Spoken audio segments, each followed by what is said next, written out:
Hey everyone, before we get into this next episode, I want to give a quick shout out to a couple of the supporters of the podcast, being Seth Roy from North Mountain Goshawks, and for those of you who are in the market for a new hunting partner for next season, particularly a parent-reared North American Finnish or Russian Goshawk, you're running out of time to get on that list. Pretty soon we'll have lots of young birds, and you'll be without one if you don't get on northmountaingoshawks.com, fill out the information there, or hit them up on Facebook at North Mountain Goshawks, or send them an email at ostringer3@gmail.com.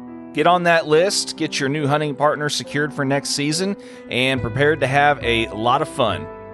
I also want to give a quick shout out to onX, and for those of you that aren't currently using the onX app to enhance your overall hunting experience, you are missing out.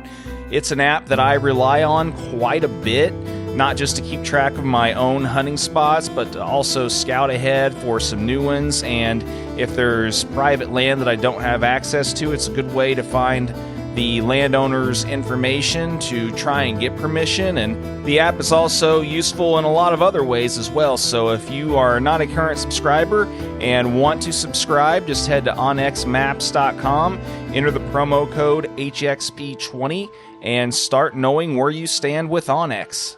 And now, on to this next episode of the Falconry Chronicles podcast.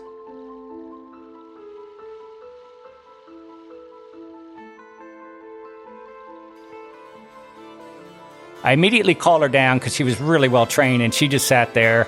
I put the lure down, she sat there, and so while I'm kind of fiddling around, the sun was almost getting ready to set. One of the combines pulls up, and this old farmer gets out, and immediately, when you think you're trespassing something, I was fast talking, I'm doing this, waiting, get my bird leaving as soon as they do, as soon as I called her down, and he walks up to me and just says, "Is that your bird?" And I said, "Yeah." And he goes, "That bird chased a rabbit in front of my combine. I ran it over and it shot out the top." Hey, what's up everyone? Welcome back for another episode of the Falconry Chronicles podcast, and my guest for this episode is Bob Glass, who is also the author of the newly released book, A Journey with Red Tails, and this was a fun episode to record with Bob because we have some mutual friends in falconry, and we're also musicians too, so it was kind of fun to talk shop about some of that stuff, which you'll hear a little bit in this episode, but I think you'll enjoy some of the cool stories he had to share, a couple of which are in his book, and I hope you enjoy hearing us kind of banter back and forth about all kinds of stuff in this episode. So without further ado, I'm going to go ahead and turn things over to this conversation that I had at the New Jersey Falconry meet earlier this year with Bob Glass. Here we go.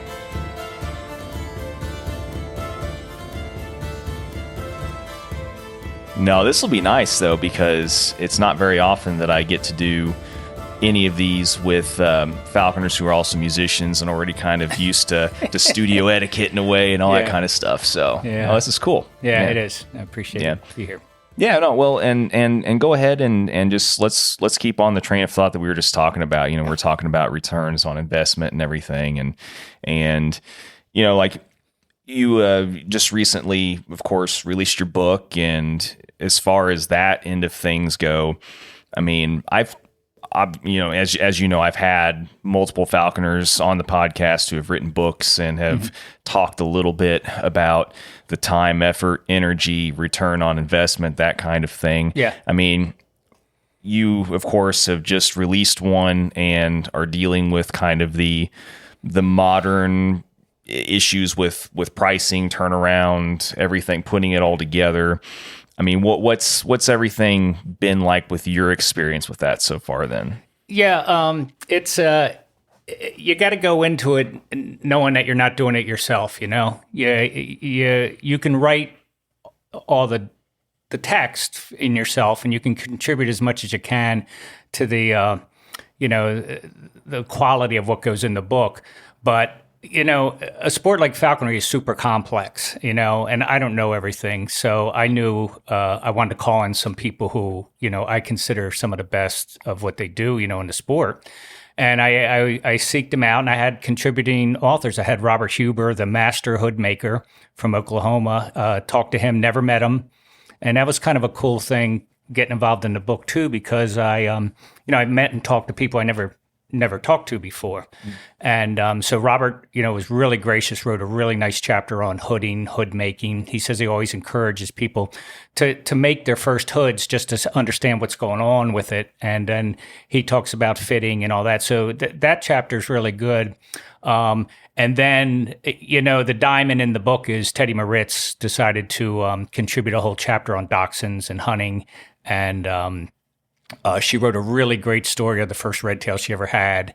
So that I was really excited because Teddy, I've known her my whole, 40 years of flying falcons, and I didn't want her, hawks in general. And if I was going to have anyone write anything about dogs, and dogs are an intricate part of, at least East Coast falconry, the small dogs, we're not out west where we're running big setters, but, the dachshund's the mainstay, and she's the person to go to. So, I was overjoyed that she decided to contribute, and it's really a nice project she helped out with. And then my apprentice Brittany, who actually was kind of a spearhead in getting the book written, she was apprentice at my apprentice at the time 3 years ago, and she wrote an article about her apprentice bird that got severely injured.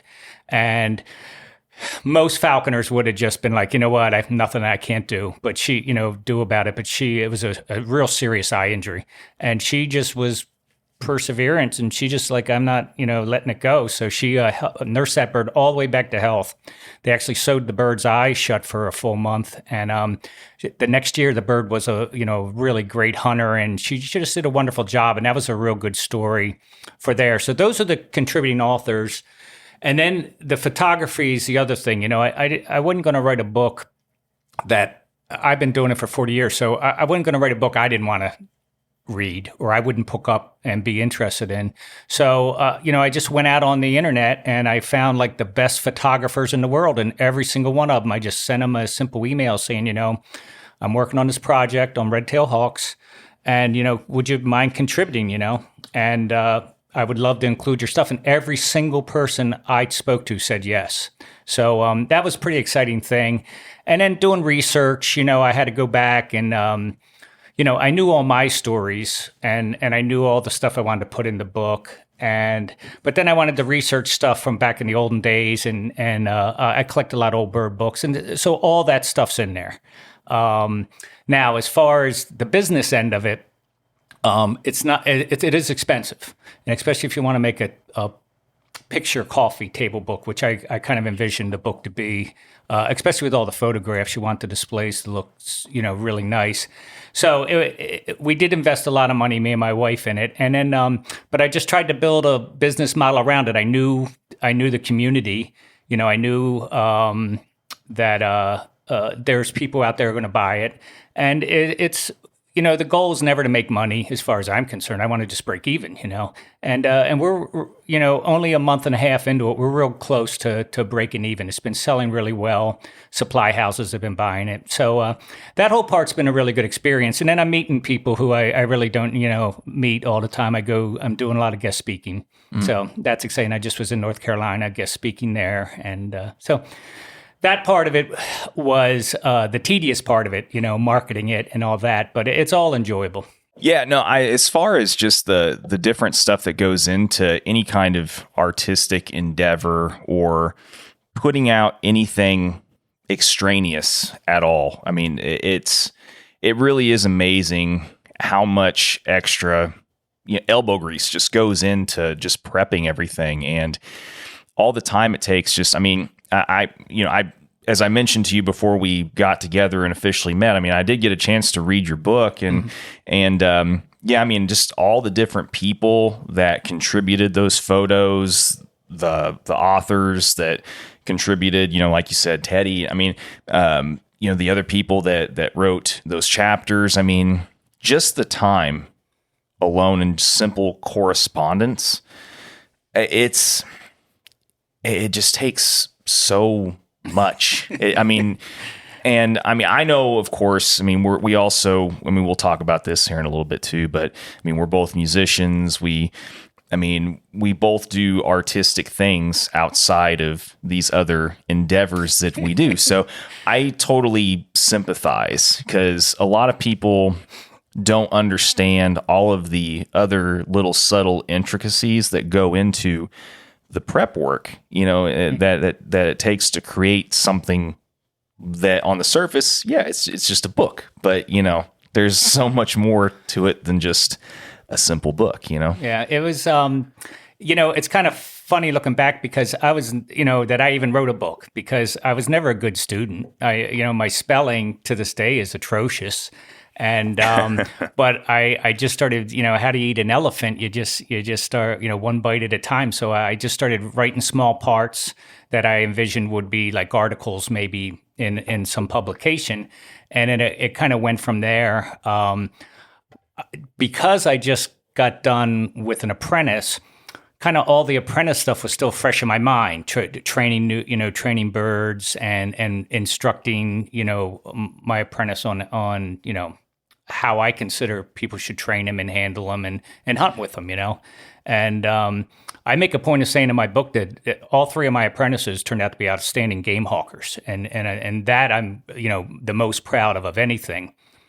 But it also kind of started about 3 years ago because someone asked me how many red tails I'd flown, and I really didn't know. So I literally sat down with a piece of paper and wrote, the year I became an apprentice, all the way through last year. So when I was writing a book, I was flying my 22nd red tail, and I only interviewed 3 of those birds, for one season, and then the rest were all just passage birds. And the reason why I kind of do that is we have access. We have a really great ridge trapping spot. So as far as access to passage red tails, it's we have a prime spot. So that's never a problem acquiring birds. And then me and my wife like to travel a lot. So when I can fly a bird for a season and release it in the spring, and then we travel all summer long, and then I really like the training part of it. I never thought it was that interesting taking a bird out of the mew at the end of the summer and flying them on the creance troys and getting them out again. It's just, I'm like, where's the training? They already know. But it's fun. On seasons, you want to get a running start on to have a bird. And I did that last year. I molded out a bird last year, but it was the first one I had done in 20-some years. Yeah, I really haven't, to be 100% honest, I really haven't interviewed very many birds. And part of it plays into just circumstances, having had, probably actually more or just as many captive bred birds that have had, and either things haven't worked out, some get transferred, some get whatever. I've also had a couple of passage birds as well, but I didn't end up interviewing them. I ended up going ahead and just turning them loose. One actually turned herself loose, that kind of thing too. So yeah, I mean, the thing is I'm kind of, just by reading your book and stuff, I kind of got the idea that you're kind of a similar mindset, in that, it doesn't make a whole lot of sense for someone to keep interviewing like the same bird over and over and over again, because they're technically not learning a whole lot that way. Right. And for me, I like the learning experiences also. And so I kind of felt that aspect of the book was your writing and just kind of like your overall mentality was relatable in that way. Yeah. Over the years, and I've been a NAFA member for 40 years, so I read about all the guys, and it was kind of funny, guys you hear year after year old, and they're all old. I consider them all old timers older than me. But you always know these guys, those guys are red tail guys. They're red tail guys. And funny enough, I talk to them and they're like, well, I've only flown 2 or 4 of them, but I've kept one for 25 years, And there's nothing against that, but I feel the other way. I really feel truly in my heart that I'm borrowing the bird from the wild. So I want to get them through that first winter, hard winter. They, return them back to the wild as like real successful hunters. So in my mindset, there's never an idea of keeping a bird, because my goal is just to get through that season, get them really, hunting well, and then releasing them. And I feel real good about that. So that's the way I look at passage red tails. Let's put it that way. Yeah. Well, and there's, I'm sure you've heard kind of the overall mentality or mindset with a lot of people in the falconry community too. You've been doing this for a long time, so I know you've heard plenty of things, as far as just opinions and mindsets and things as well. You may not know it, but falconers are very opinionated. I just thought I'd let you know that. Yeah. I've mentioned it many times, many times. People are probably sick of hearing it now. They have falconers and their opinions, But as far as that goes, I mean, there's a lot of people that like our rules and regs are good for what they are, and in a lot of different ways, especially with the sponsor and apprentice aspect of things. And but there are some things that probably could be fine-tuned in a lot of people's eyes, and one of those things would be, like there's a lot of people that think, for example, that you shouldn't necessarily be able to upgrade to, like, say, master level, for example, if all you've flown is, like, say, the same red tail for like 11 years or something. Right, you know what I mean? So, I mean, what are your thoughts kind of on that? I think it's a natural progression. When I started out, I flew my red tail and I loved it, and I interviewed it, and that was my bird for 2 years. And we had a real bond. It was a fantastic bird. But in my mind, I wanted, all my other friends are flying Falcons, all my other friends are flying Harris Hawks, and I knew at my start that's how I wanted to progress. So I flew the bird for 2 years. I got a Harris Hawk, flew that for 2 years, and then my sponsor was heavily into Falcons and just a wonderful Bon Lazaga, wonderful Falcon flyer, and so I just kind of naturally followed behind him and started flying Falcons. So I flew them for about 10 years. I had a really wonderful Jura Prairie I flew for 7 years, and then it kind of fell back that. When I was done with the Falcons, I kind of just rolled back into red tails because I was comfortable with them. And deep down in my heart, I'm a rabbit hunter. That's it. I hunt rabbits. So if I was a gun hunter, I guess I'd have beagles and have guns and shoot rabbits. But I'm really a rabbit hunter. So anything that catches rabbits. So I flew red tails for a bunch of more years, and then I got a really fortunate. Had an imprint. Female North American Goshawk. That was just a fantastic bird, and I flew that for 8 seasons. And talk about overkill for rabbits, because I really don't have ducks on creeks by me, and I wasn't too interested in flying squirrels because I live in Cottontail Central, and that was an eye opener too, because they just can catch anything they want. They're really interesting birds, and my biggest observation about goshawks, and mine in particular, is I would take that bird out and fly it, and it would catch stuff. It may not catch stuff, but if I broke that bird out 45 minutes before sunset, it would catch anything that moved. And it was just their mindsets are so different than any other bird. And I always tell the adage that my wife was so used to me flying red tails, I'd get home and she'd go, I can tell on the look on your face you didn't catch anything. And I said, no, we caught 3 rabbits. Just my longest flight was 10 feet, because I only flew off the fist. And it was kind of funny just how efficient, goshawks were. And I really fell in love with that bird, and I really enjoyed it. But that's like shooting a rabbit with a bazooka, when you when you only need a BB gun, And then I came back to red tails, and just it was just season after season. I started looking, and it was just And one thing I point out in the book, first and foremost, they're all different.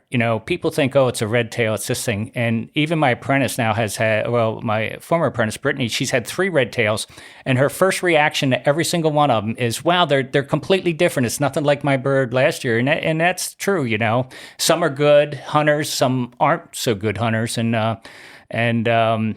some are just, buy into the program, sooner and better than other ones, And the funny thing is I stay very consistent with my training. So in my mind, I know where the bar's set. I know what past birds have done, the way I trained them in the past, and the future birds. So I find that part of it really interesting, because they really are different. Everyone's got a different personality, and some are, aggressive towards you, nasty towards you. Some just love you, and are very calm. So that was the most interesting thing when I look back at the birds, and I don't name my birds when I fly them. I don't, name them Thor or anything like that. But when I let them go, I put a name in my journal about them. So I know I talk about that, So I had a bird named Spaz because every time I'd open the kennel, he'd jump straight up and hit his head. I go, this bird's a real spaz. But, besides that, so I name, when I release them, I name them after what I think their personalities were.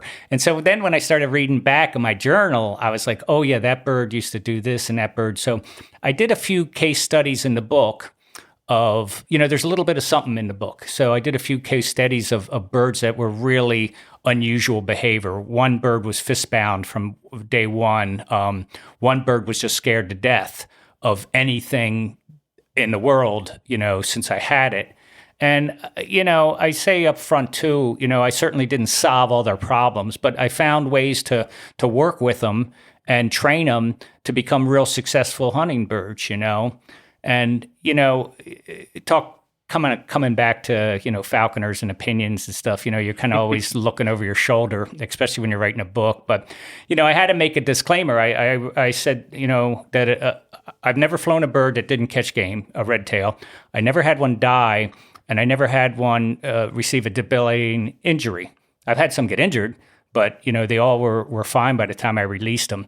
So, I kind of stated that just so people kind of know where I stood there. If I had 20 red tails and killed 5 of them, I don't think I'd want to read that person's book. Yeah. Well, I mean, and there's still got to be like caveats to that too, though. I mean, like the odds of people being able to fly on average 20 red tails without at least a couple of them dying from some circumstance. Yeah. I mean, stuff happens, right? It's almost impossible. Yeah. I mean, if you're flying them like they should be flown, stuff happens. Transformers, cars. I mean, everybody knows what the pitfalls are that are involved in falconry. I mean, there's 1,000,001 ways for these birds to die. And, if you're really hunting them a lot like you're supposed to be, I mean, it is very, very, very, very, very difficult for something bad not to happen to at least like 1 out of 20 birds. Yeah, I made a point of putting things in the book that no one else have ever covered. I wrote a whole chapter about flying at field meets, which is a difficult thing to do unto itself. But I also wrote the chapter about avoiding disaster. Mm-hmm. And, it's just, over the years, I heard of just about every way, a falconry bird can be injured or killed. And I just made a point of writing that section up, but just saying, hey, avoid hunting next to busy roads. Look out for transformers and stuff. Building windows is a huge thing. And I had caught myself a lot of times flying industrial parks, and my bird would catch something. I'd look up and there's a gigantic building next to us with these panes of glass that were, surely could have flown in. So, that stuff you all learn. Fortunately, I didn't learn it personally, but I wanted to point it out to everyone in the book. So there's a whole chapter, for young people, just like, maybe I shouldn't be hunting next to this highway. Maybe it isn't a great idea. Yeah. Yeah. And hopefully that's another thing too, that people are learning, from their sponsors and other, positive influences as well, whenever they're starting off. I mean, when you don't know, you don't know. And it's good that at least you had that kind of forethought to at least want to put something like that in there, because I mean, and I also understand that not everybody's, sponsorships and not everybody's situations where they're learning are created necessarily equal also. I mean, we all have different, challenges and circumstances that we have to face whenever we're being introduced to all these things and learning them. So, I mean, it's good that you at least thought to put that in there. Yeah. I wanted it for a little bit of everything. I want a new falconer or someone who's involved in the sport can actually see what it entails. I want an experienced falconer to pick the book up, and besides enjoying the pictures, some of the stories, then there's just a few stories of just crazy stuff that happened, and some of them I bring up in when I'm guest speaking and all, but so I felt I had a lot of material, and it was just a matter of outlining it, writing it down, and then of course I wanted to include all the training, all the equipment. So it's pretty, pretty basic stuff. Most people, if you're an experienced falconer, you would skip over. One thing I wanted to mention, though, that I drop a lot of names in the book, and they're for a reason too, because I want people to hear these people's names who were true pioneers in the sport, who made equipment and stuff like that. So I mentioned Pete Asborno, who was like the original guy who made bells, and they were the really good bells. And you had to call him up and order your bells from him, and then 6 months later you'd call him up and ask him where your bells were, and he said, "Oh, I'm making them." And then you place another order because your bells weren't coming in 6 months. So you always had a constant order. But Pete Asborno, wonderful guy. I mean, Doug Pino, one of the true gentlemen of the sport, and I got to know Doug pretty well because when I was a secretary of NAFA, I was going to a lot of NAFA meets back in the 90s. And he made a point of every time he saw me to shake my hand, remembered my name.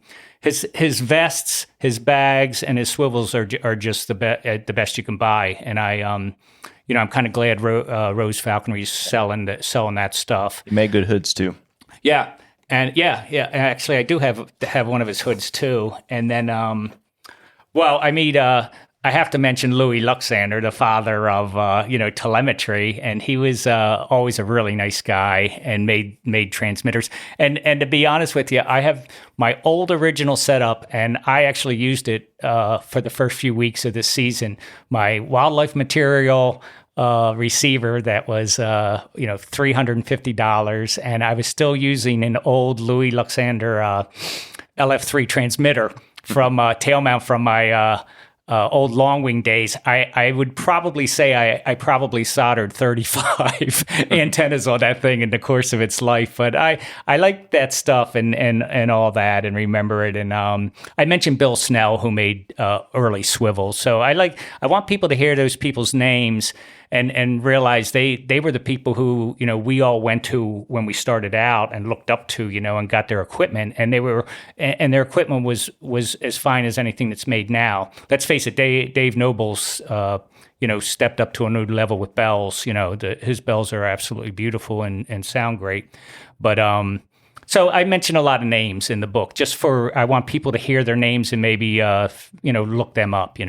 Sure.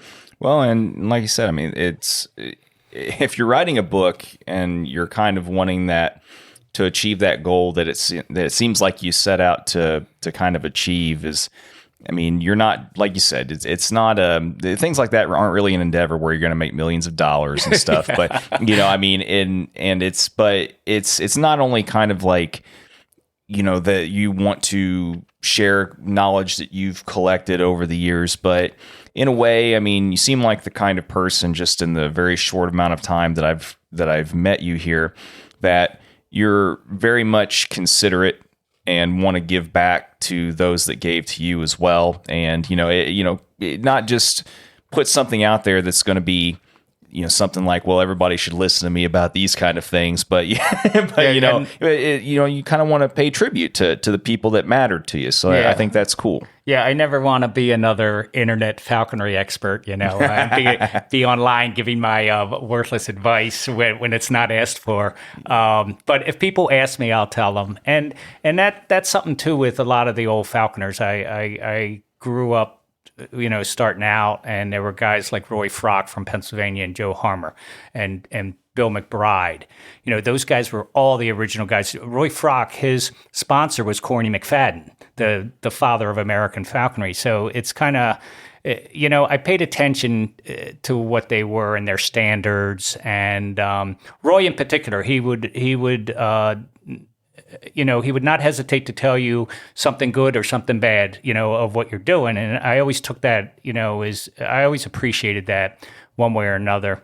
And the first time I ever met him, I was an apprentice, and I had a really, really good apprentice for Nick. And it was the first meet I went to, and my bird caught a rabbit, and I didn't have my food ready. So I grabbed my poultry shears and I cut the back leg off my rabbit while my Redtail's holding on to its head, and Roy just real politely said, "Well, how many toes have you cut off doing that?" And right then I'm like, "Oh, I'm an idiot, aren't I? I should never." And so it was like a learning experience for me. I'll never do that again. I promised myself. And so he was such a really good mentor, and he was such a good guy. So those guys too, I have a little picture of them in the back of the book because I looked up to those guys. And, they were all the original guys down on Aztec Island, catching peregrines and bringing them back on the train to Philly, So you got to, give them props, those guys. Sure. Well, and I guess now would be kind of a good time to go ahead and just talk about, some of the music stuff and everything too. And of course, we have to mention once again our mutual friend, Mr. Bon Lazaga, and say, hey, Bon. He actually called me earlier too while I was out in the field. I was in the middle watching trying to keep track of my dachshunds, kicking up rabbits and stuff earlier, and I was joking with him because I knew the answer was no, but I asked him, I was like, so you on your way, and he's just like, no, I'm not. Yeah, I said, whatever, man. Get him to move around. I did see him last week at the North Carolina meet. He came down, and and he's a great guy. I was a bird watcher for many, many years, and when I was driving down the road, I was actually driving to work. Driving for work. I was driving a pickup truck, and I saw a hare's hawk on the side of the road. And I thought, crap, I'm seeing the greatest bird sighting in New Jersey. And I pulled around, and here he calls it down to his fist, and it was him. And he was a real nice guy. I said, look, I gotta, I just never thought I'd ever see anyone who did this, It's the early 80s. And I said, I gotta go out with you. And that's what it was. And then as it turned out, he moved 10 minutes from my house. Just after that, I met him. He sponsored me, and we just been hawking ever since. So now he's a master passage peregrine flyer, catching snipe, and so I try once a year to get down to his place, and we'll hunt down there. And but yeah, he's a great guy, and he's a great musician. He opened up his trunk one day and said, had guitars in it, and I said, "Oh, you play guitar? We play guitar. Why don't you come and play my band?" And we just had a basement band, right? A garage band. We played parties. And he came down, and we were like, oh, my God, we didn't realize the guy was a world-class musician, toured over the world, spent, years touring in Europe and everywhere. And so it was so funny. And he didn't care because he's the kind of musician that he just likes playing anything. Oh, yeah. And he's a master jazz fusion player, and that's his really a genre, but he can play anything, and he enjoys it all too. So I always thought that was great, about him. Yeah, he's a good dude for sure. And did he tell you, kind of how we know each other and everything and all that, or did he mention some of that? Originally, he said you knew Ryan Martini from Medvane, and then you guys kind of hooked up from there. And then, but I honestly didn't know when I saw your profile picture and you had the Warwick bases. I was like, this guy at least knows what he's doing. He's got these nice Warwick bases. Yeah, well, I'll just tell you real quick. So. Ironically enough, Bon and Ryan are the reasons I discovered falconry. Oh, okay. Yeah, so ironically enough, so I was doing some mixing for them, and whenever Bon was doing one of his solo records before they officially formed, Soften the Glare and stuff, right. Him and Ryan and Mitch, he was doing some, and a couple of the songs that were on that solo record, he had me mix and edit and stuff for him and Ryan. And so I was going over one of those edits with them one day. It was with Ryan, and I remember Ryan just mentioning kind of in passing, like, he was just like, I'm going to go hunting with Bon, this weekend. He's going to have his peregrine. We're going to try and hunt some ducks, whatever, this, that, and the other. And I was like, cool, whatever. And, and finished the discussion about the edits and whatever. And I was like, see you later, whatever. And I remember about 15 minutes later, I was just thinking randomly, and he's just like, he's talking about peregrine? What the hell, And so the next time I talked to him to go over the next set of edits and stuff, I asked him about it. And, I had already kind of struck some degree of a rapport with Bon by this point, personally. Mm-hmm. And so, he was just like, I'll say something to him or whatever.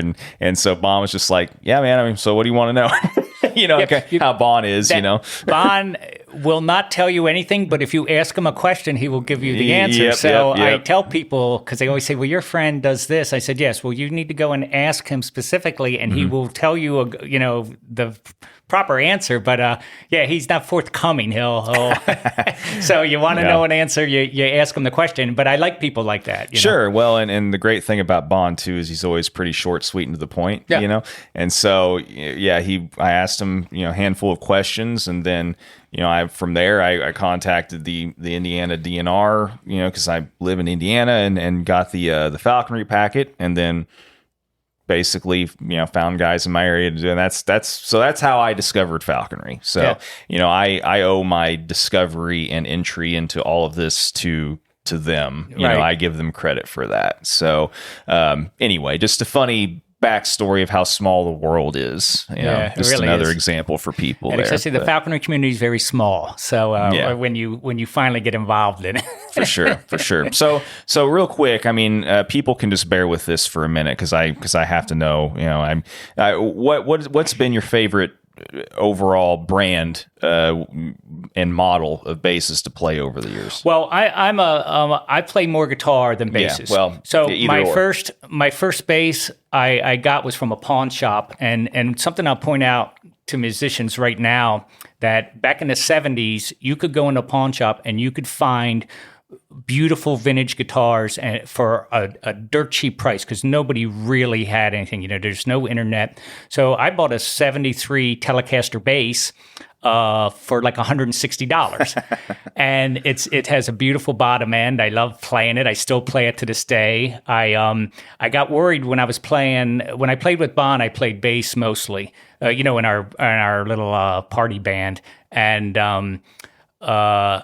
I was worried that the Telecaster was so old. So I bought a Schecter bass, just a Schecter bass, a more modern bass. And so that one I play.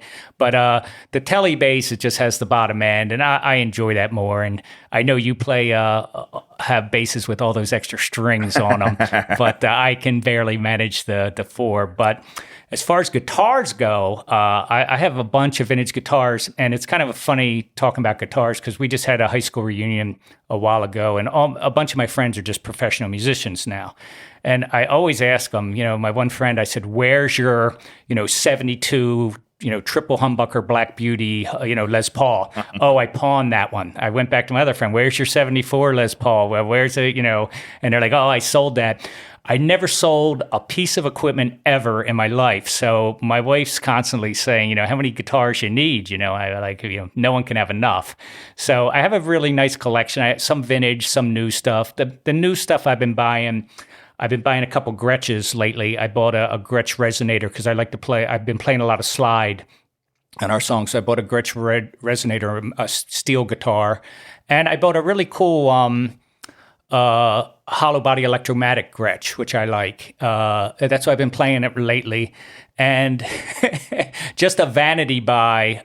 When I was growing up, we'd go to the guitar stores and no one could afford a Gibson Firebird or anything like that. So in the back of my mind, I always wanted a Firebird. So I bought one of those about 7-8 years ago. And I play that a lot on some stuff. But I try to buy a new guitar every year. And I still have my original Music Man amp, 65-watt amp that I bought in 78. Eric Clapton came out with those. They're made by Leo Fender. So, of course, if Eric Clapton's playing them, everyone's going to jump on the bandwagon. So I have that. And then recently I just bought a really cool Fender Blues Deluxe amp that has like a dirty channel. And so that one I've been playing a lot too. Acoustics, I have some Martins. And I have a really cool... I have a bunch of pawn shop stuff that I bought in the 70s and 80s. So I have a 1954 Harmony hollow body guitar that has a pickup in it. It's an H60 or something like that. But I was counting up the other day, that guitar's like 70 years old.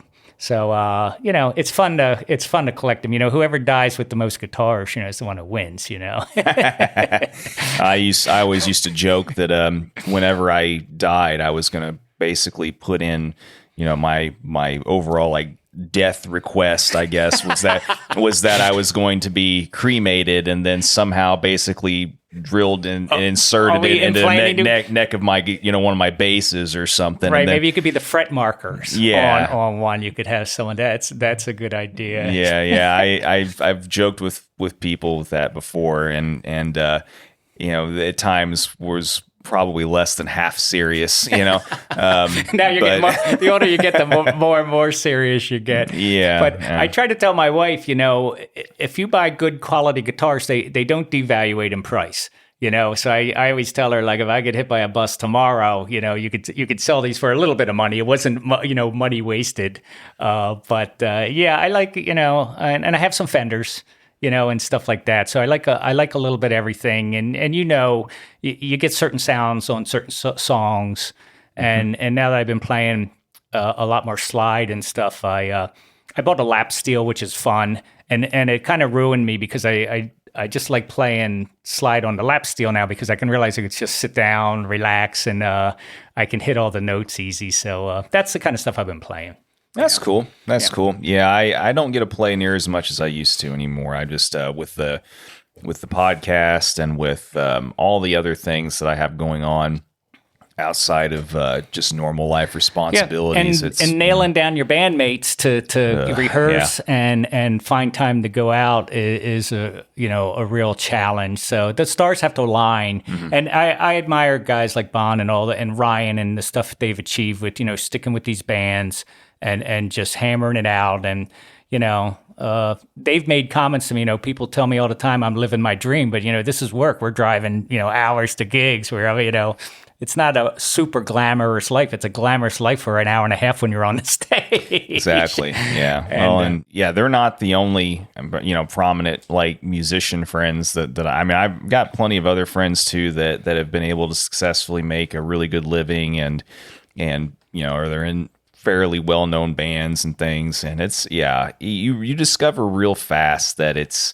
not what you think it is, but at the same time, compare that's still, for those of us that hoped or aspired to be able to do that for a living and then end up doing something else, it's kind of like, well, there's always the what if factor, but at the same time, knowing what I know now and seeing where things have kind of progressed over time and how the industry has evolved, whatever, Well, I enjoy it so much. I never want to ever experience playing being a burden or not having fun playing. So at the level I'm playing now, just, little gigs out and here and there, I really enjoy it and I enjoy each one, because you never want to consider it work or anything like that. So I would never want to get to that point. And then, Falconers were, musicians are one thing. That's our nighttime work, but we got a full day's work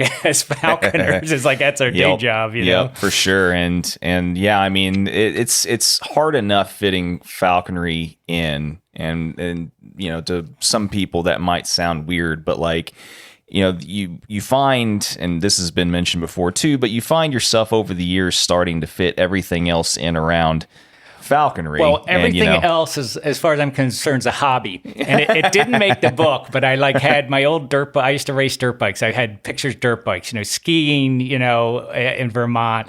I had, fishing and shooting. I shot competition skeet for years and years. So I had pictures of all that. And I was going to put a page that said, these are hobbies. This is what we live for. And then the next page was going to be, all our hunting stuff. And it's funny, a comment, and I'm sure you get asked this question all the time. I like when people ask, how often do you take the bird out? And so my patent reply is, well, I try to get out 4 days. I'm retired, so I try to get out 4 days a week. If I wanted to be divorced, I would get out 7 days a week, And I always keep one bird, but if I wanted to be divorced, I could have 5 birds, So that's a work-life balance too. And my wife loves falconry, and I mentioned in the book, on our first date, I took her out hunting with my red tail. And so she's always enjoyed it. She's a veteran of many field meet, especially when I was a NAFA secretary. We'd go out west, and she would go out hunting, or she would sit back in the hotel room and kick back. And she pointed out the other day, because in my guest speaking slideshow, I was just at the NAFA meet in Nebraska.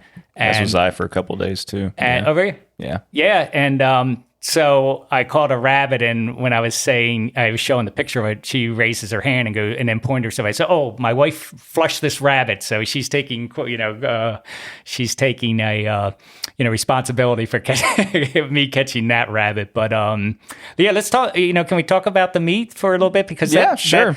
I wish I could have gone more than just a couple days. That's all I could really get off work for and be available for. But I was doing a lot of recordings during the 2 days that I was there, and it was the very beginning of the week. But so yeah, talk about your experience, and then also kind of fill me in on what I missed during the rest of the week too. Because back in the day, in the 90s, Ken Felix was the president of NAFA, like just after Jim Weaver and some other people, and he talked me into becoming the secretary.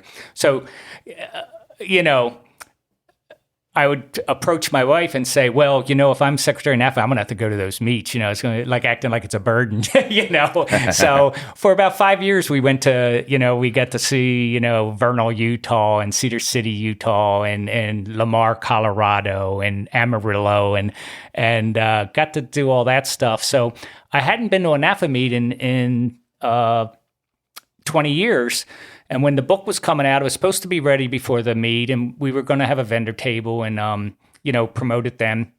It just didn't make it. It was a little, slow process. But so I still went out. I drove out with my Dachshund, and my wife, the only smart person, flew out. But it was a great meet. And something I talk about in the meet section is, you have to be ready for anything when you go to a meet. And my number one advice to anyone going to a field meet is any piece of falconry equipment you have, and it can fit in your car, you take it with you because you never know when you're going to lose, break, or need something. So I always tell people my number one advice is that. But the other one is, and I guess you witnessed it, the first day of the meet, it rained. The second day, it was 65 degrees. I forget what the third day was, but the fourth day was Thursday, Thanksgiving. It had gale force winds. I mean, really blowing hard. And then Friday, a front came in, and Friday, it was bitter cold. So when we went out in the morning, it was like 20 degrees and breezy flying that bird. And when she caught a rabbit, pretty much right away, I didn't have the heart to just say, "Oh, let's stay out and hunt some more rabbit." It just wasn't nice out.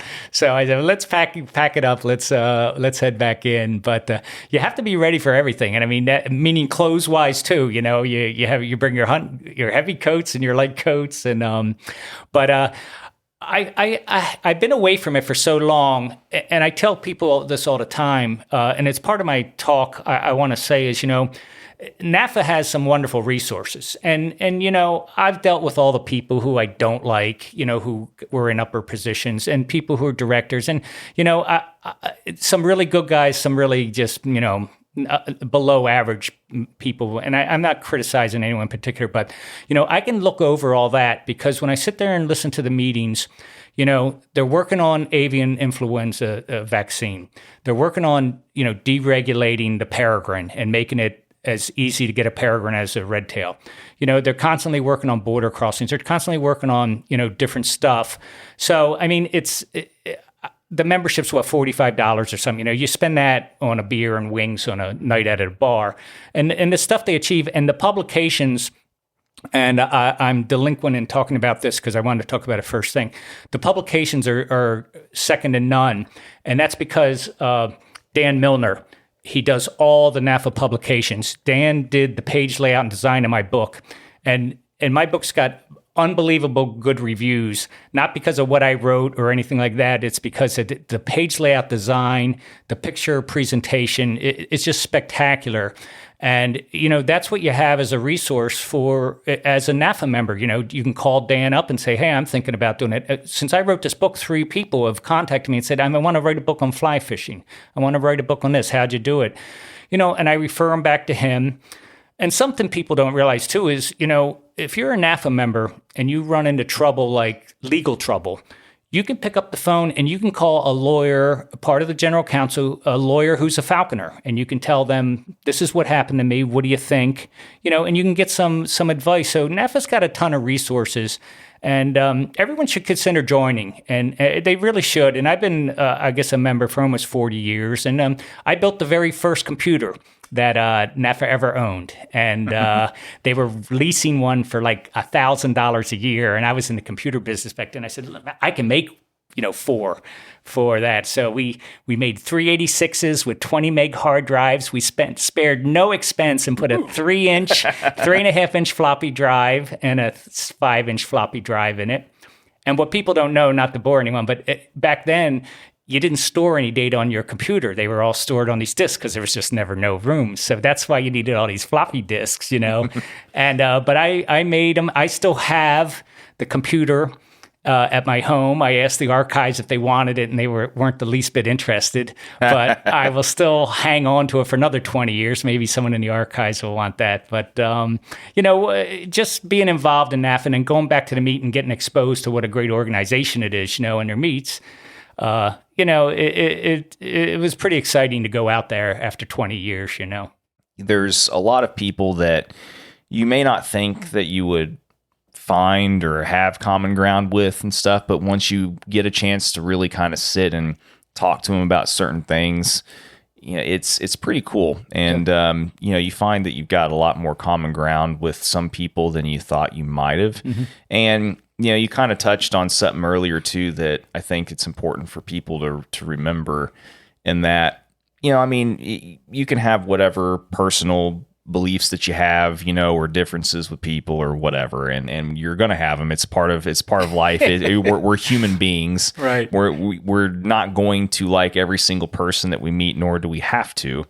But when it comes to having some degree of a overall representative body, and that does deal with a lot of different things, this is actually a subject that I talked to here shortly. By the time that people hear this, I'm sure it'll been probably long released, but the episode that I did with Martin recently, I didn't get to record it while I was there around him, but we talked about a lot of different things, and a lot of the cogs and the wheels that are turning behind the scenes and things like that, and I think it's very important that you can't really overemphasize to people how much stuff that people don't know about goes on. Mm-hmm. And, just because you may not know, or it seems like on the surface there may not be a whole lot being done in certain areas and stuff, doesn't necessarily mean that there's not. And, that's why, for me personally, just my personal decision, I still choose to, pay membership dues and things like that, because over the years I've come to appreciate and understand more all the different work, time, effort, and energy that goes into that whole thing too. Yeah. And, so, that being said, it's cool. Huge meets personally, because believe it or not, I'm kind of an introvert myself. I know if that might surprise some people, I'm but pretty much too. I stick to myself. I don't want to hang, I want to hang out with a whole lot of people I don't know. And I was going to say one thing, Noah. I think the biggest mistake anyone can make going to a field meet, whether it's a local one or a NAFA meet especially, is not seeking out the guest speakers, not seeking out the other people who, have heard of, and talking to them and introducing yourself. And you're doing yourself a huge disservice if you don't walk up and introduce yourself. I saw Steve Martin walking around, who was the keynote speaker. The guy's probably the best bird trainer in the world. And, I struck up a conversation with him, and half an hour later we were still talking, so you go to that for the social aspect too, is half the meet, Mm-hmm.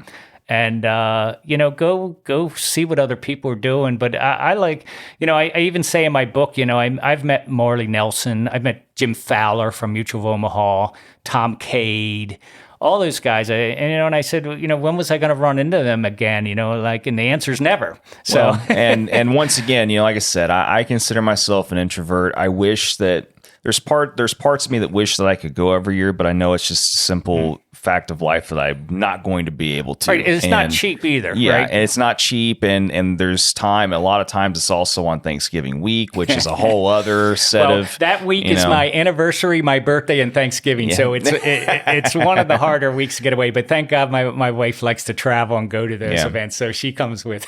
Yeah, so like I said, it is what it is. I know that I'm not always going to care to go or be able to go, just because of my life and my personality as well. I have to really kind of start to, and especially you can, I'm sure you understand this too, now that you have your book and you're being asked to be guest speakers. Ambassador, yes. Yeah, and now it's one of those things where you're starting to have to kind of, pick, choose, and start to delegate a little bit more, like, and prioritize, okay, well, what can I do? What's more realistic? What should I do this year versus next year? And because now I'm finding myself starting to get invited to more and more things and different stuff. And I'm just like, there's just no time, how much bandwidth do you have? Exactly. So anyway, but no, it's cool though. It's, that it was productive for you. It was a nice time. And yeah, I'm not disagreeing with anything that you said. And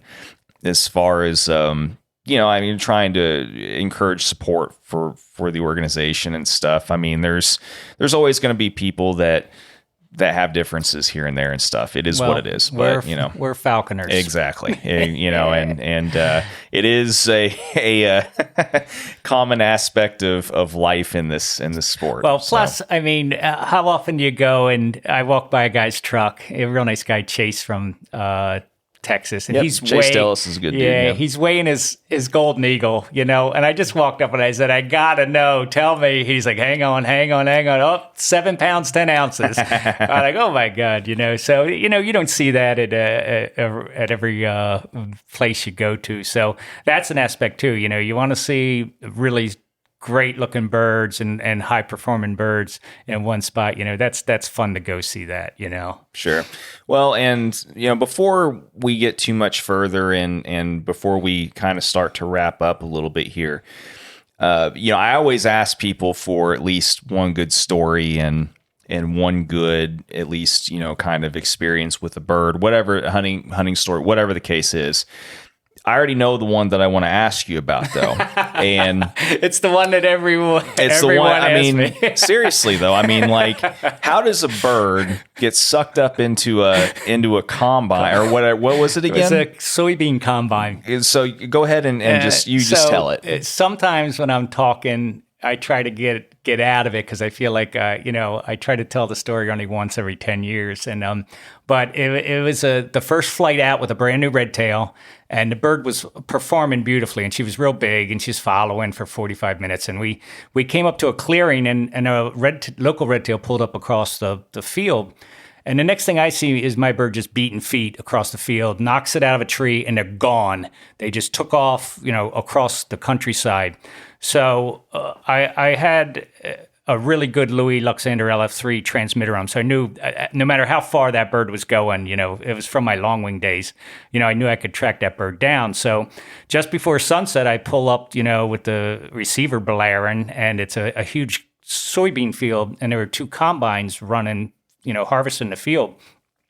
I cut right through the middle of it on access road like I owned the place. I've ended up coming right up to the bird. She's sitting on the tree line about 15 feet off the ground. And she looked a little disheveled when I saw her, but I didn't, kind of quite know what was going on. So I immediately called her down because she was really well trained, and she just sat there. I put the lure down. She sat there. And so while I'm kind of fiddling around, the sun was almost getting ready to set. One of the combines pulls up, and this old farmer gets out, and immediately, when you think you're trespassing something, I was fast talking, I'm doing this, I'm waiting, get my bird leaving as soon as as soon as I called her down, and he walks up to me and just says, "Is that your bird?" And I said, "Yeah." And he goes, "That bird chased a rabbit in front of my combine. I ran it over and it shot out the top." And I just remember screaming, "Holy, you know what?" And I don't know if this is a G-rated podcast, but you can say what you. This is one of those stories that you can say what you need to say to emphasize your point. Holy shit! Yeah. And the guy just gets back in his combine and leaves, and I'm just standing there. Oh my God, what just happened?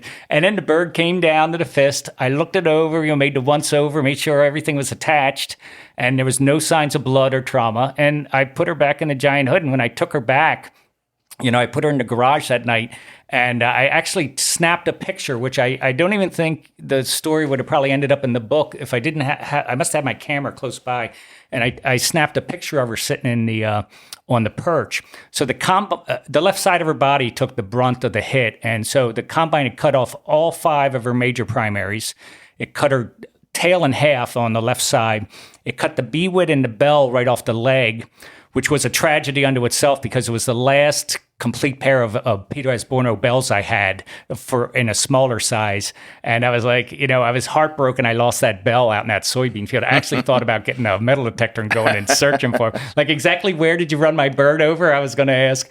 And so nothing else happened to the bird. I thought maybe there was internal injuries. And the next morning when I went out to the mew, I thought, well, maybe the bird's just going to be laying there, and it didn't. Did nothing phase that bird. So I had to put out an all points bulletin because I didn't have enough feathers to imp back on. I had some stuff, but I didn't have nowhere near it. So someone had a complete set of flight feathers and tail feathers, and I imped it back on, and I got the bird flying. And actually, Bon was out with me. It was at a New Jersey meet the first time out, and she pulled a squirrel off the top of a huge oak tree in spectacular fashion. And I say the rest of the season went without incident, but an attribute of that bird, which I really didn't like, it continued chasing any red tail it saw away.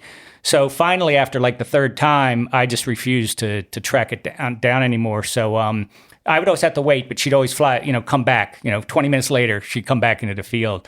But that was a really interesting bird. And don't ask me how it survived, how it made it. But, it is what it is. Well, and this is like the perfect time to emphasize the point that I was just making at the very beginning of this episode, in that not very many people that would fly 20 red tails, right, or not. I mean, there's going to be something happen, right? And there's has to be a degree of luck in your life too, right? And you obviously have a lot of it, man. And I look at it that way. It's a lot of luck. You can be as cautious as you can, really. But there's got to be a little luck involved. I've had birds just for some reason cross a road and just get on the other side, and here comes a semi just blasting down, like you're thinking, there's stuff you don't even keeps you up at night. But there's a little bit of luck involved in everything, in catching game and everything else in this sport, For sure. Well, I mean, what's next for you then? Are you going to just continue to keep flying red tails? Yeah, I would say so. Eventually I'm going to move out of New Jersey. My wife's getting ready to retire, and we have a place in Florida, but nothing against people in Florida or anything, but I can't imagine being a falconer in Florida, although there's certainly a lot of Cooper's hawks down there and stuff like that. And they still have some Bob White quail down there. And I know people fly a lot of Merlins down there. Mm-hmm. So, I don't think I'd ever go back to a full long wing, flyer. But that's a good question. My next bird, I babysat an awful lot of Merlins, and for friends over vacations, and I've flown them in my yard, and so I know how to, I got a feel for handling them and stuff like that. That would be a really interesting bird to fly, because in New Jersey we have Cape May, New Jersey, and we have access to, there's limited trapping down there, but they'll see 550 Merlins in a day down there in Cape May. So we do have access to those.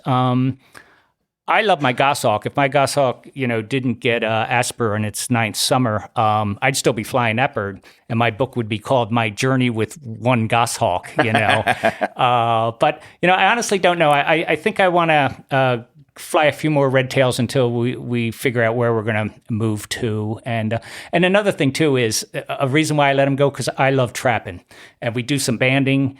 And we trap. We have a ridge spot, and that's a really exciting thing for me. I love raptor trapping, and so that's half the fun, And that starts your season out. It's really gets your juices flowing when you're out there trapping, and you're like, yeah, I'm gonna. So then this bird, gonna get this one and start all over again. So I really love that aspect of the sport.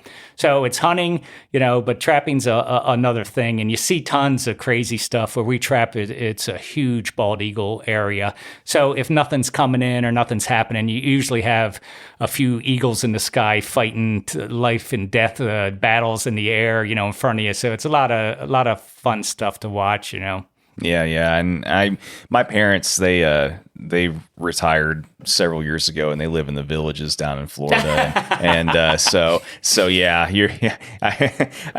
I knew I probably wouldn't even have to prompt you for the laugh on that, but I tease them all the time about it. But yeah, from what I've heard, it's an interesting state to, with all the development and everything. There's some guys that I've talked to that said that the hawking used to be really amazing at one time, especially for rabbits and, like you said, quail and stuff. But one guy I was talking to, it'll be an episode eventually, but he was just like, yeah, we had a great hawking down there, and then your parents moved in down there. So apparently like a lot of that area that they've developed down there around the villages and stuff used to be prime, for rabbit and a lot of other stuff. I saw that firsthand a couple of years ago, because our place is in St. Augustine, which is northern Florida.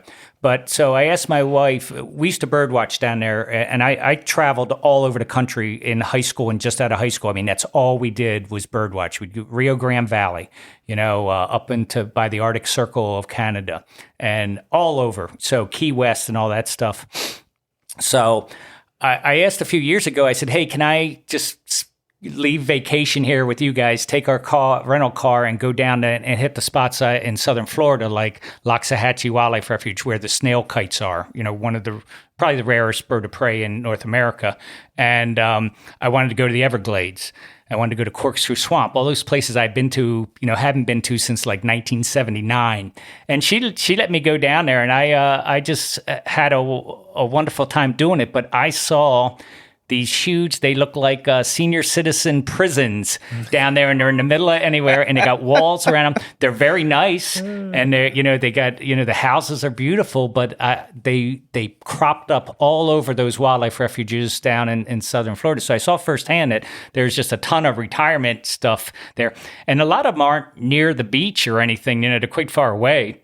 But I told my wife, I said, I saw these prison compounds for senior citizens. They're all gated and guarded and all that stuff. Well, the only thing I will say to that, though, is to be a prisoner, you kind of have to be there unwillingly. Yeah, right. The thing about those communities, though, is that's the way they build them, and the people that live there love the fact that they don't ever have to leave or go anywhere else for anything ever. And everything can be reached with a golf cart and stuff, and it's maintenance-free living for them, which I understand too. Eventually I'm not going to.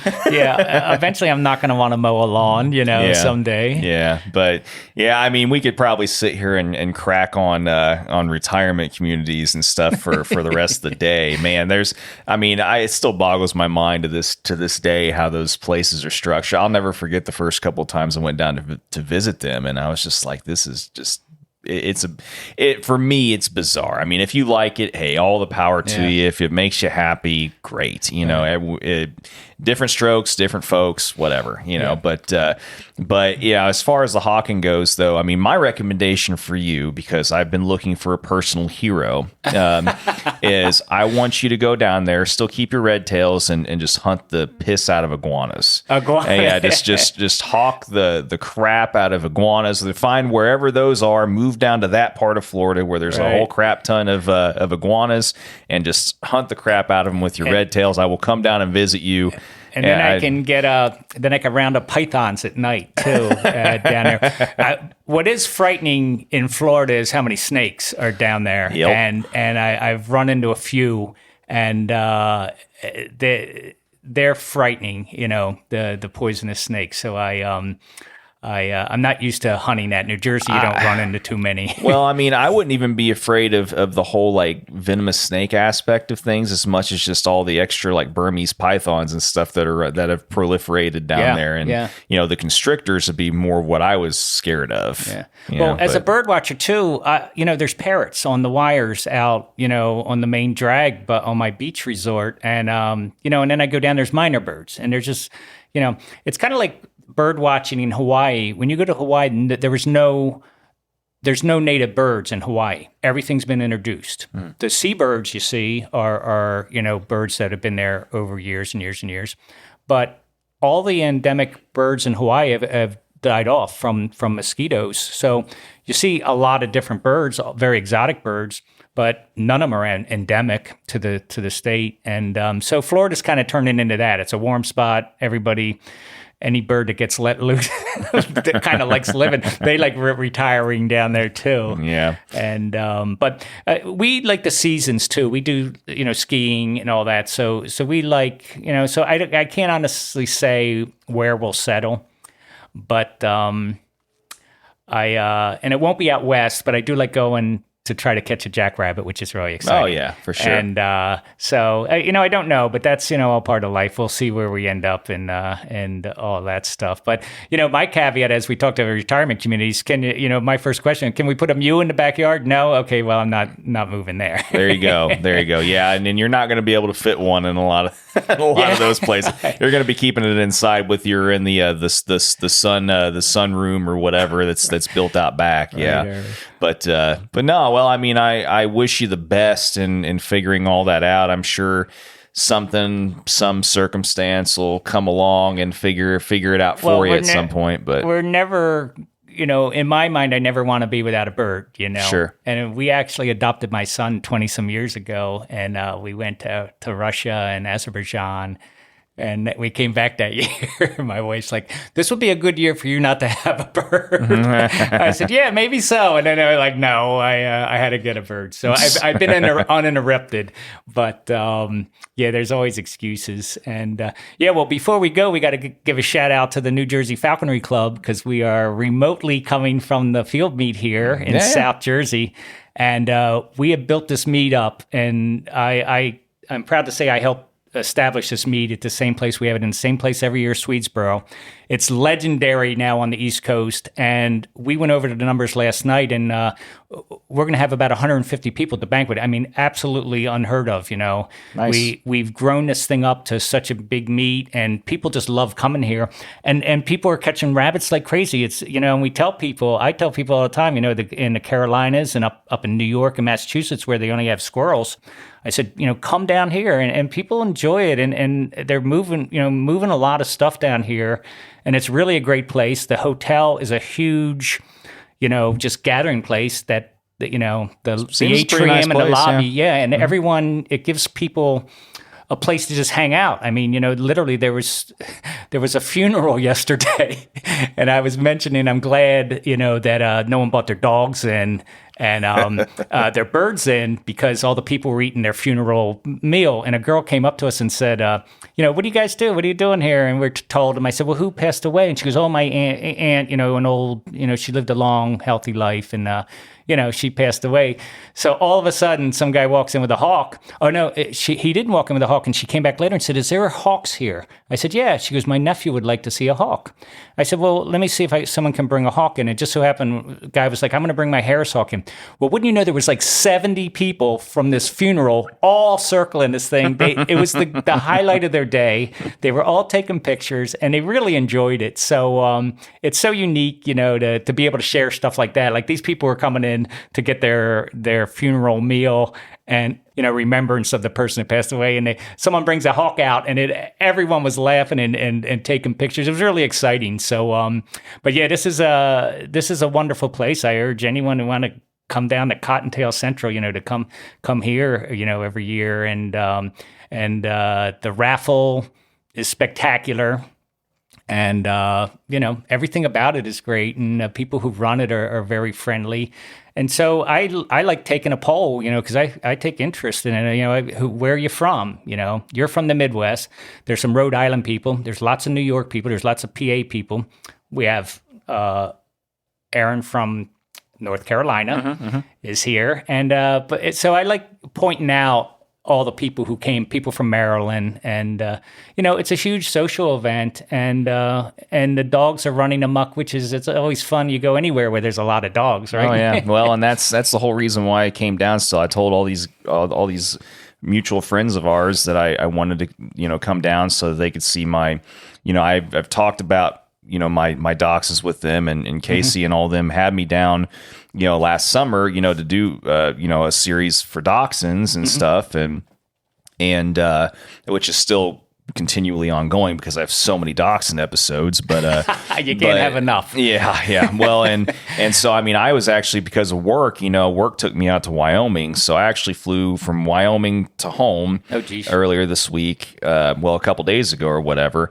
Got home, maybe had about 3 hours of sleep, then got my dogs at home, which is southern Indiana, and then drove 13 hours here, with the dogs, and then got a chance to run them right before dark last night, and then most of this morning, and I wanted to be able to still keep at least one set of plans that I had because work screwed everything up. Right. But I mean, that's a big reason why I wanted to at least make this meet and maybe kind of make it a meet that I continue to try and come to because, I've kind of got my extended Dachshund family here, right. So, and do you breed them? I don't breed them, no, and nor do I think I will ever breed any myself, at least not for a very, very long time. And plus, I have all males, so I'm more than happy to. Yeah, that's going to be hard to breed. They can help out. Yeah, somewhere. Well, that's the thing. I'm more than happy to kind of loan one to somebody if they want to make some more. But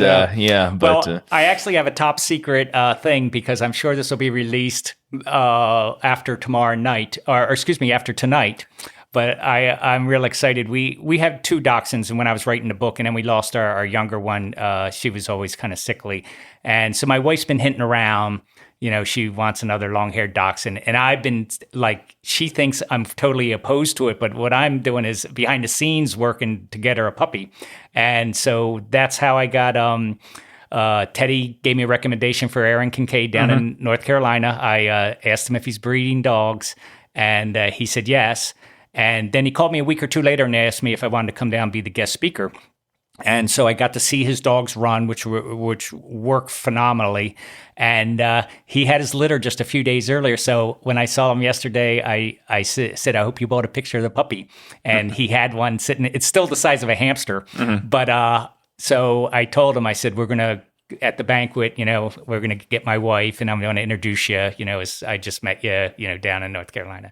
And then we're going to say, that's your puppy, the picture. And she's going to freak out because she really misses that dog. And my other dog's 14 years old and she's just bored now. Yeah. She's bored around the house. I can tell she just sleep in and, she likes guarding the house, but, I think she's really going to embrace having a puppy, and I'm pretty sure she will. It can make them young again. Yeah, yeah, it will, and that's what it is. And I can just tell she's bored, and she's still really healthy. So that's all hitting the fan tonight. So I'm really scoring some husband points. And if you want to know some more husband points, if you ever write a book, this is to everyone who's listening. You better dedicate it to your wife, or you're getting thrown out of the house. So that's my only marriage advice I have for anyone here. Yeah, that's funny. Yeah, no, that's great though, and yeah, they're Dachshunds. Once that is one thing that I'm glad that my wife, she could care less for the most part about my birds or falconry in general and stuff. But one thing that I'm happy that she has kind of taken a mutual interest in, though, is the fact that she's come to really love Dachshunds and stuff. Yeah, of course, the cutest dog in the world. And so now we have, one became 2, became 3. Yeah, you can't have just one, right? She was the one that talked me into the last one that I just got, and I just looked at it. Whenever I was holding him, I was just like, I'm screwed, whatever, that kind of thing. Yeah. So, but yeah, no, we actually got out, me and Aaron and Harrison, we all got out this morning. Aaron got a chance to see my dogs run this morning and said they did really well. And we're kind of maybe discussing some things too, possibly. So we'll see what happens. But I one of my goals is to eventually offer up one of my dogs to sire a litter. I think it'd be really cool and kind of an honor, but we'll see what happens. I like the breed a lot. I've come to really love it. And, but as far as that goes, I'm assuming then that they were kind of somewhat of a, staple for a while for you, with your like how often have you run dogs, in falconry? I can count on one hand, never. Yeah. I don't hunt with dogs. You don't? And it started out when we got our first dog. My goshawk was an imprinted bird, and my goshawk wanted to eat it. And so, but and people all have different opinions, and I understand it. Seeing a pair, a dog work with a bird is spectacular. And, the guys tell me the story, I'm still putting my hunting boots on and they caught a rabbit already, but for me, falconry is catharsis or whatever that word is, where I go out. I go out and I want peace and quiet. I want me and my bird and just moving through the woods. And I can barely keep track of my beating stick. So I think a dog would add a layer of complexity that I'm not looking forward to. But I love watching them. And I actually heard yesterday, by the end of the day, they had 8 to 10 dogs out in the field running at the same time. I rabbits don't have a chance, but it was just so cool. But also, I won't even point that out. But my wife is basically, these are my dogs, and they're not yours to lose, because every now and then she'll hear a story, and that's fine with me. And I just like the peace and quiet of being in the field, and I like hunting by myself a lot too. Of course, I want to show people how good my bird is and see how it is. But I mean, it's just the solitude and the quiet. I'm out there for hours at a time. I just find it very relaxing. All I'm hearing are reasons why you should be hunting with a dog, man. Well, I'll tell you one thing. I had a series of pictures that didn't make it into the book, but when I get back in the car, I came in from a convenience store, the Wawa stores here, getting something, and everyone in the store, a couple of years ago, they were looking at me in horror.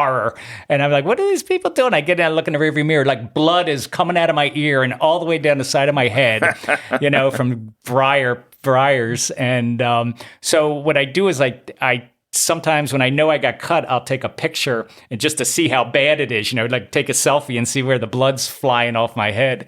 And I literally have about 12 of those pictures, and I was going to put them in the book. But Dan, my publisher, he didn't like that angle on it. But yeah, I like beating through the bush, and I'm still really super healthy. I'm not that old. And, it's part of my workout routine, be honest with you, because summer we golf all long.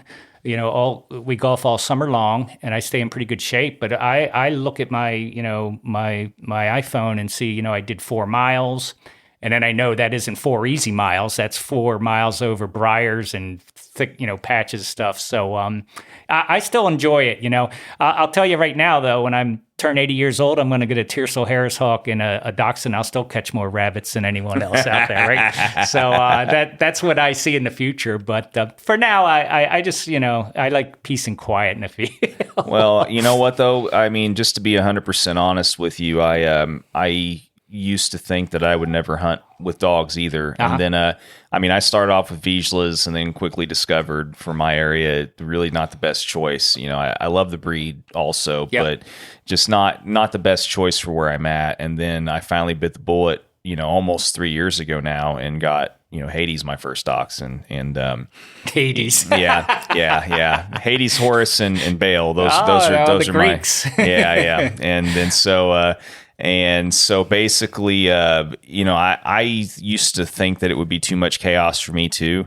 And, 2's a good number. I mean, now that I've added a third, I'm kind of still on the fence on, whatever. Once he matures a little bit more, maybe, because he's still a pup. But, I'll get back with you on that. But where he fits into the puzzle.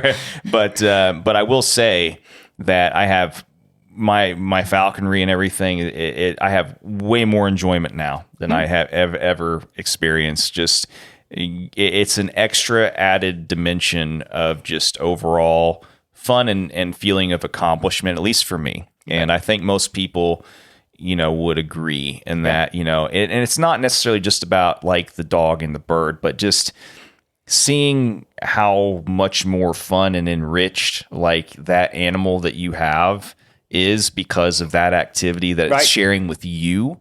For me, I think is a really huge deal. Yeah, it's a huge bonding thing. Well, I just know for a fact that when I go out and watch guys work their dogs, I pay more attention to the dogs than the bird, and I just I really admire the way they go, the way they move, and You the have dachshunds, to. You have to. and well trained dachshunds, and these guys all on this East Coast here, all have really well trained dachshunds, and Teddy, that comes all from Teddy's tutelage originally, and I watch the dog. Where's the bird? I don't know. I'm watching the dogs. That's the half the fun, and plus they're so full of energy. You never see one in low energy mode out in a hunting field. So I admire that, and but they're Grace House pets too. And people don't want to hear that, but they are. They guard your house. They their personalities are so interesting. Yeah, except for the whole impossibility of potty training thing. Right. Well, especially if it's raining outside for 3 days in a row, your dog walks to the sliding glass door and he's like, I'll just go pee in the house somewhere. Yeah. I mean, and then if there's snow on the ground, well, there's going to be turds in there somewhere too. My one dog that we lost, loved the snow, and I really didn't miss her until we had the first light snow, and she used to go out there and run around in circles, and that's when it kind of hits home. You kind of realize when you lost something when you see something like that. And she loved the snow and run around, didn't care, and they're full of energy. They're really great dogs, and but like I said, in my book I said you can't come to a falconry meet here without being trampled by a herd of them. We had some people leaving their cars. But we had a lot last night, and the people in the hotel and the visitors, they all love them. They absolutely do. So they're great, and maybe someone will train cats to help us out in the falconry world, and then they'll be legends in the sport. So we got something to shoot for. Well, well, I won't make the joke that just popped into my head about the whole cat thing. But anyway, the challenge has been issued. Whether or not you choose to accept it or not eventually in your life, it's up to you. Yeah, but, eventually I will. And who knows, maybe this dog, this dog I do want to run it. Whether it's in the falconry aspect or not, because just lately we've been taking our dogs and we take them for the normal walk through the woods, and we've been taking the leash off of them, and they're older now where they stick together. 1-year-old, 2-year-old, they're dachshunds. They're sniffing out everything anywhere. So, I think it's gonna be a lot of fun to run the dog out, and I think this one I'll get out more because now I'm seeing, we are capable. Me and my wife are capable of training one possibly, and so it'll be fun. And then just the energy is like having a baby too. Energy and they give in the house is really wonderful. I'm telling you, the second that you start really running, that starts figuring things out, and you see those bunnies that start kicking up because that thing's running, you're going to wish that there was a bird above it. Well, I surely have the opportunity to take it out with other people and their dogs, and and and these guys all know. The older dogs teach the younger ones in the field, sure, and they follow each other. So I'll make a point of if people are running dogs, to bring her out and get her out there, and so it's always a possibility. But they're really unique dogs, and and they're really incredibly cute. So there's not a whole lot of negatives about it. And there's something to be said of having a little tiny dog. You want to scoop it up and get running out of somewhere at a house or wherever you are. Scooping up a little dachshund and moving away is an attribute too. That's good. Yep. It's a lot easier to transport. You're not grabbing a golden retriever and picking it up and running out of the yard or something. Exactly. Well, yeah, I mean, like I said, I think you'll get there eventually. But I'm glad that like I said, you need to at least run it, and I think you'll see the extra fun in it for sure. Yeah, I'm sure I will. Yeah. And then just a real quick circle back to the book. I'm getting wonderful reviews, and the funny thing is when you buy one of my books online, you get a little email that says review this book. So the first few waves of them went out before Christmas, and my wife is on the computer, and she goes, "You got your first review?" And I said, "Really?" And she's going, "Yeah." My son came out, and he's like, "Let's read the review." So it was like so funny. I grabbed the laptop, I opened it up, and they're sitting on the couch just waiting to hear this great review. Now, I will say caveat this whole story by when you go to my website, the first thing you will read is the book is an 11 by 11 coffee table format book, 200 pages, 250, beautiful pictures. The review is a 2-star out of 5. And the person states, this book is an unusual size. I don't like it. It doesn't fit in my bookcase, and I have nowhere to put it. I don't like this book at all. And I'm going to be giving it away at my next falconry meet I go to because I just have nowhere to keep this book. So that was my very first review. Now, would that keep me? I was ready to throw all the books away and never write another book again. And my son was hilarious. He's like, Dad, post that online because I can make an option to post it online or not. I was like, no, I'm going to save this guy, the brutality of people. He goes, I want to tell him to go buy a bigger bird book. And then he should have bought the pocket size version, the little teeny 3-inch size version. Like he had everything figured out, but it was funny. And then every other review after that, has literally been really wonderful and all 5-star reviews. People love it, and they're from different walks of earth, meaning some of the I could tell who were the bird watchers who bought it. And the falconers and the people beginning and also that was all really good stuff. And but yeah, that first review was just absolutely hilarious. And I don't know why anyone had spent time writing it, to be honest with you. Well, I mean, I find the humor in those things. Just like anytime I've ever put like a music video or anything up on YouTube, reading the comments to me.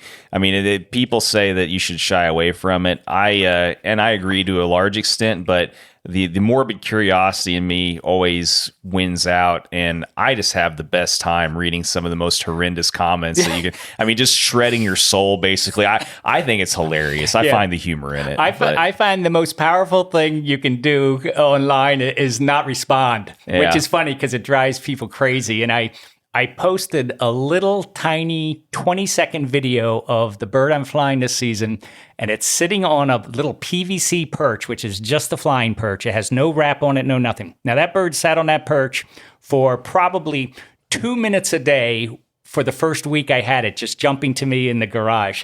Oh my God, I didn't have wrap on that perch. 3 different people are, but they just don't, they're assuming and don't understand what it is. And one guy I replied back to, and he was barking back at me. And I thought, you know what, this is stupid. I don't enjoy getting involved in that. But that was pretty funny, a little 20-second video, and people are criticizing me. So you need a thick skin. Coming into any of this stuff, if you're going to put it on social media or you're going to, even writing the book, the book has nothing controversial in it. It's tried and true training methods that, thousands of people have done before me. I'm just kind of regurgitating what I was taught and whatever other people, use. So, I tried not to worry about that. The older you get, you got less, interest in dealing with any of that stuff. But sure.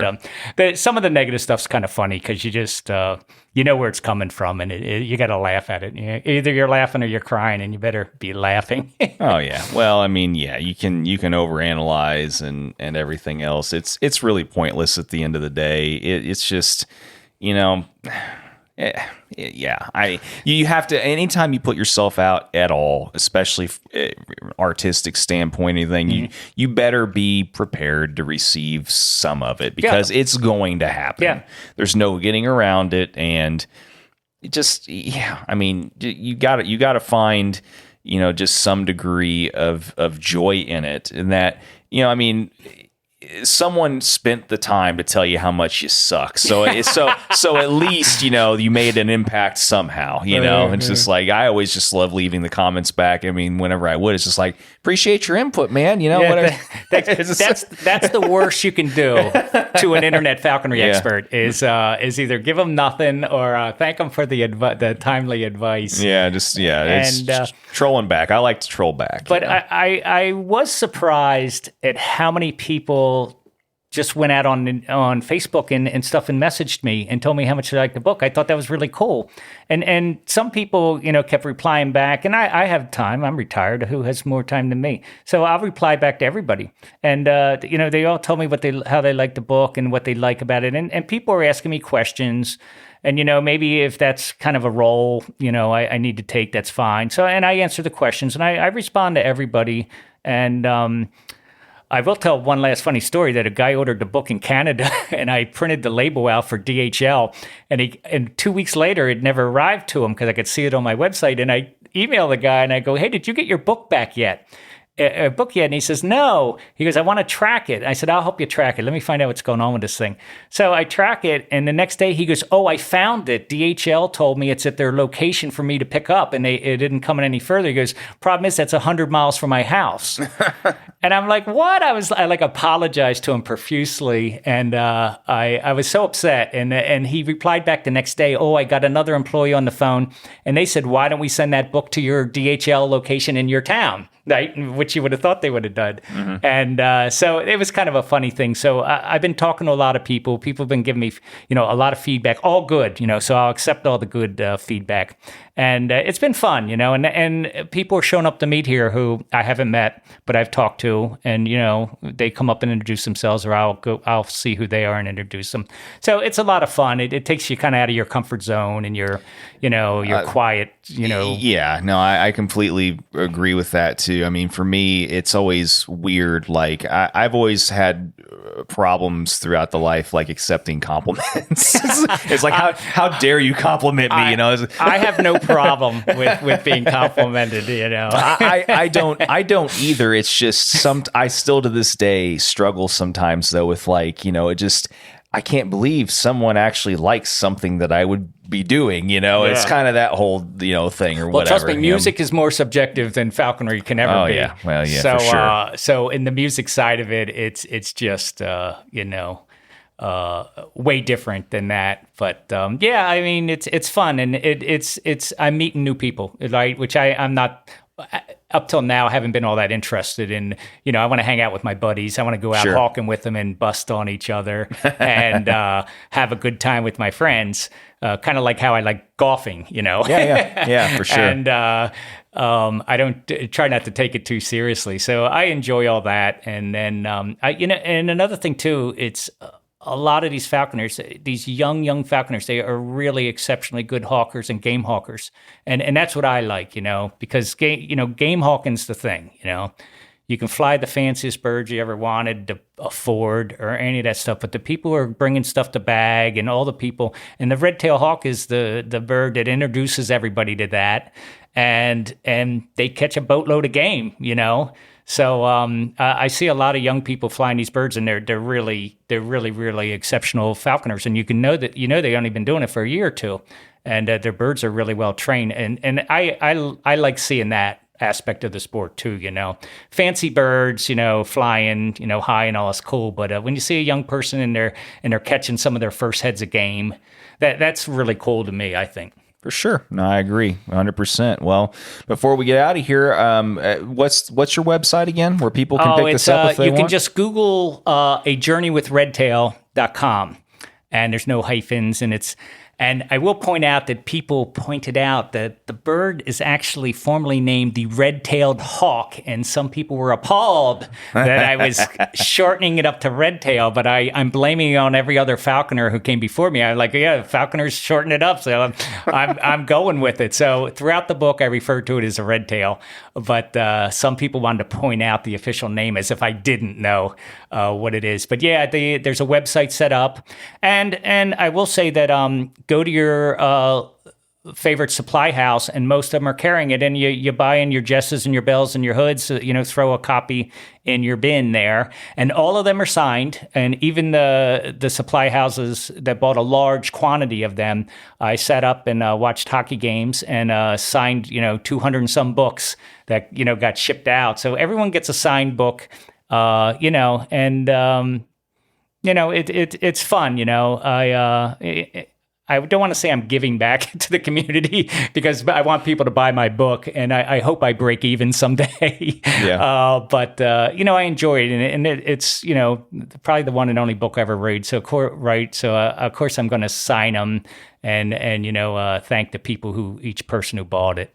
So it's pretty cool, and it's been well received. So if it was just mediocre, I think we'd be talking more about guitars this conversation than anything. But it's been real well received, and everyone who sees it, enjoys it. So that makes me happy. And Dan Milner, who did the page layout and design, we talk all the time, and I turn that feedback back onto him because it's kind of he's responsible for a lot of that. So I always let him know. So I'll talk to him tomorrow morning after the meet, tell him how it was received, how the talk went, and all that stuff. So it's been fun, and Yeah.